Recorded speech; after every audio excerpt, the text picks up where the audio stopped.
अस्सलाम guys, I hope you all are doing fine. This is Mubeen Malik और मैं हाजिर हूँ एक नई वीडियो के साथ। आज की वीडियो इसका टॉपिक है बैंक स्टेटमेंट से रिलेटेड, जो कि बहुत ही इंपॉर्टेंट होती है आपके पूरे एडमिशन में। आपको एडमिशन मिलना कोई बड़ी बात नहीं है। उसके बाद आपने फ़ीस जमा करवा देते हैं, मतलब पैसों का अरेंजमेंट करके। उसके बाद आपका आइल्स जब हो जाता है, उसके बाद जो मेन जो चीज़ आती है ना, जो कहते हैं कि इस पूरे एडमिशन में जान डालती है, वो है बैंक स्टेटमेंट। अब बैंक स्टेटमेंट सबसे इम्पॉर्टेंट चीज़ है, क्योंकि एक तो ये आलमोस्ट स्टेप भी लास्ट होता है आपके एडमिशन की तरफ, और ये सबसे इम्पॉर्टेंट स्टेप होता है। अब बैंक स्टेटमेंट किस तरह बनानी है, 28 डे रूल्स क्या होता है, सब कुछ बताऊंगा आपको मैं इस वीडियो में बैंक स्टेटमेंट से रिलेटेड। तो वीडियो का शुरू करते हैं।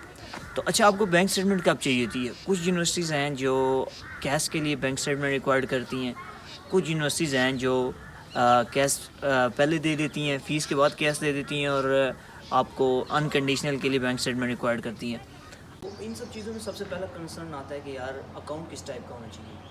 तो मैं वो बताता चलूँ कि अकाउंट आप किसी भी टाइप का यूज़ कर सकते हैं। आप अपना करंट अकाउंट यूज़ कर सकते हैं, आप अपना सेविंग अकाउंट यूज़ कर सकते हैं, सैलरीड अकाउंट यूज़ कर सकते हैं, और पेंशन अकाउंट भी आप यूज़ कर सकते हैं। तो अब मैं बताता चलूँ कि यार 28 डेज़ रूल क्या होता है। अच्छा, तो UKVI का जो रूल है, जो स्टूडेंट्स के लिए है, कि अगर आपने वीज़ा अप्लाई करना है या कैश के लिए अप्लाई करना है, तो आपकी जो बैंक स्टेटमेंट है, जो आपने फ़ंड बैंक में रखवाए होते हैं, वो 28 दिन के लिए रखने हैं। और 28 दिन जब पूरे हो जाएं तो उसको मैच्योर्ड बैंक स्टेटमेंट कहते हैं। ठीक है।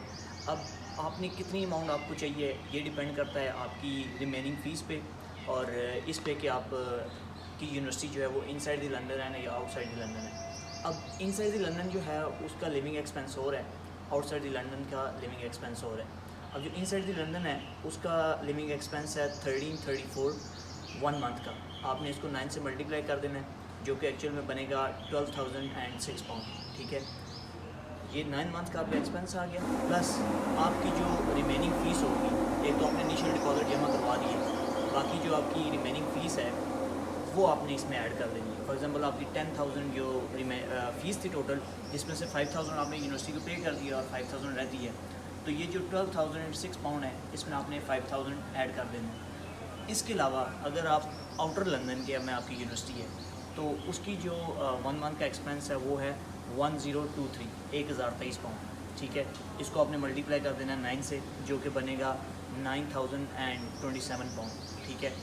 आपने इस 9,027 को ऐड कर देना आपकी जो रिमेनिंग फ़ीस है, तो जो आपका टोटल अमाउंट बनेगी, इतनी अमाउंट आपने अपनी करेंसी में अपने बैंक में 28 दिन के लिए रखनी। अब ये जो टोटल अमाउंट है आपके पास, ये किसी एक दिन भी रिक्वायर्ड अमाउंट से कम नहीं होनी चाहिए। अगर किसी भी दिन अगर ये रिक्वायर्ड अमाउंट से कम हो जाती है, तो आपकी स्टेटमेंट दोबारा से स्टार्ट हो जाती है वहाँ से। अच्छा, तो इसके बाद हम बात करते हैं कि स्टेटमेंट अगर आप वीज़ा के लिए यूज़ कर सकते हैं कि नहीं। तो उसमें यह है कि फॉर एग्ज़ाम्पल आपने आज स्टेटमेंट निकलवाई, यूनिवर्सिटी को दी, हफ्ते में आपको कैश आ गया, और आपने उससे नेक्स्ट डे या विद इन अ वीक आपने दोबारा से कैश के लिए अप्लाई किया, मतलब वीज़ा फ़ाइल किया, तो आप ये स्टेटमेंट दोबारा यूज़ कर सकते हैं। तो ये जो आपकी स्टेटमेंट आपने निकलवाई होगी कैश के लिए, ये आपकी 1 मंथ के लिए वैलिड होती है। अगर विद इन 1 मंथ आपकी बायोमेट्रिक वगैरह हो जाती है, तो आप ये स्टेटमेंट दोबारा यूज़ कर सकते हैं। अदरवाइज़ आपको जो है वो फ्रेश स्टेटमेंट निकलवानी पड़ती है। अच्छा, तो इसके अलावा आप अकाउंट किस किस का यूज़ कर सकते हैं? अकाउंट जो है वो आप अपना यूज़ कर सकते हैं, अपने फादर या अपने मदर का यूज़ कर सकते हैं। अगर आप अपने फादर या मदर का अकाउंट यूज़ कर रहे हैं, तो उसके लिए आपको FRC और MRC चाहिए होती है, और एक कंसेंट लेटर ज़रूर चाहिए होता है, जिसमें उनका ये कंसेंट होता है कि ये अमाउंट हमने इसको स्टडी पर्पज़ के लिए दे रहे हैं, जिस पर इसका कंप्लीट एक्सेस है।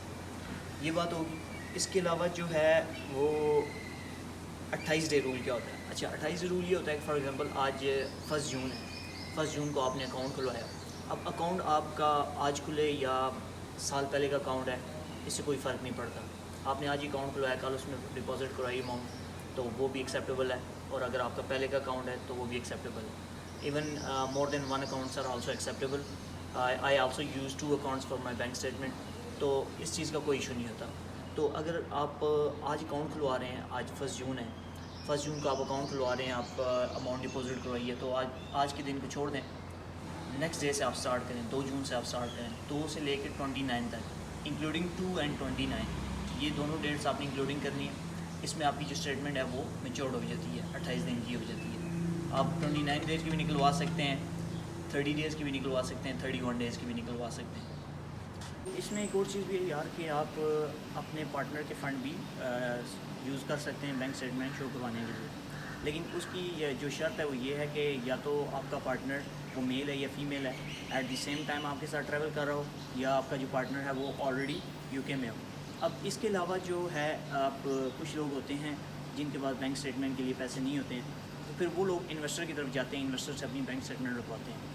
अब मैं इसका कभी भी नहीं कहूँगा कि यार इन्वेस्टर से बैंक स्टेटमेंट रखवाएं, क्योंकि उस पर एक तो आपको पैसे बहुत ज़्यादा लगते हैं और आप वेरिफिकेशन में कहीं भी फंस सकते हैं, जिस पे अगर आप कोई इस तरह की स्टेटमेंट शो कराते हैं जो आपके साथ फ्रॉड हुआ होता है या आपके फ़ंड नहीं होते हैं अकाउंट में, तो उस पर आपको ना सिर्फ रिजेक्शन मिलती है बल्कि 10 साल का बैन भी लगता है।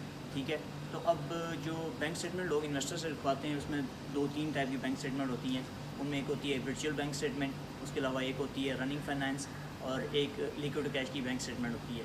अब इन तीनों में से जो ठीक है, अगर जिन स्टेटमेंट को अगर सही कहा जाए, जिस स्टेटमेंट में बहुत से लोग मतलब उनको वीज़ा मिल जाता है, तो वो लिक्विड कैश की स्टेटमेंट है। उसमें ये होता है कि वो इन्वेस्टर जो है वो आपके अकाउंट में कुछ अमाउंट रख देता है जो आपको रिक्वायर्ड अमाउंट होती है, तो वो आपसे उस अमाउंट के पैसे लेता है। ठीक है, जो कि एक सूद भी है, और ये है कि आपको उसकी एक्स्ट्रा पेमेंट करनी पड़ती है। वो डिफरेंट चार्जेस होते हैं, किसी के 5% होते हैं टोटल अमाउंट के, किसी के 6%, वो आपसे 2 मंथ्स का एक्सपेंस लेते हैं। ठीक है, तो कोशिश ये करें यार कि अगर आपके पास अपने पैसे हैं तो वो रखवाएं।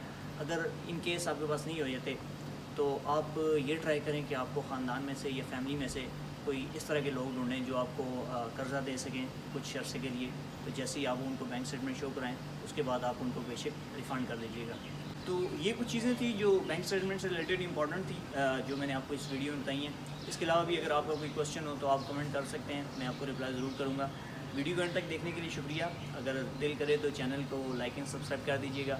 बाकी मिलते हैं नेक्स्ट वीडियो में, तब तक के लिए अल्लाह हाफ़िज़।